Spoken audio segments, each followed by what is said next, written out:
আসসালামু আলাইকুম। ৪,২০০টি শূন্য পদে বাংলাদেশ পুলিশের পুলিশ কনস্টেবল পদে নতুন নিয়োগ বিজ্ঞপ্তি প্রকাশ করা হয়েছে। এই নিয়োগ বিজ্ঞপ্তিতে জেলাভিত্তিক শূন্যপদ কতগুলো রয়েছে সেটি দেখার জন্য আপনাকে প্রথমেই প্রবেশ করতে হবে police.gov.bd এই ওয়েবসাইটে। এই ওয়েবসাইটে প্রবেশ করার পর আপনি এখানে দেখতে পাবেন লেখা রয়েছে ট্রেনি রিক্রুটমেন্ট কনস্টেবল টিআরসি পদে নিয়োগ সেপ্টেম্বর ২০২৪, জেলাভিত্তিক নিয়োগযোগ্য শূন্যপদের পরিসংখ্যান।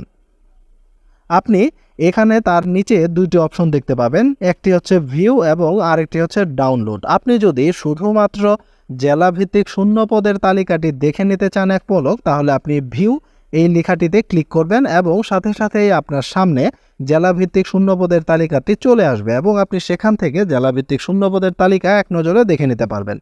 আর আপনারা কেউ যদি চান যে এই জেলাভিত্তিক শূন্যপদের তালিকাটি আপনি ডাউনলোড করে রাখবেন, তাহলে নিচে এখানে দেখতে পাচ্ছেন লেখা রয়েছে ডাউনলোড। আপনি এই ডাউনলোড লেখার উপরে একটা ক্লিক করবেন আর সাথে সাথেই আপনার জেলাভিত্তিক শূন্যপদের যে তালিকাটি রয়েছে সেটি ডাউনলোড হয়ে আপনার ফাইল ম্যানেজারে চলে যাবে।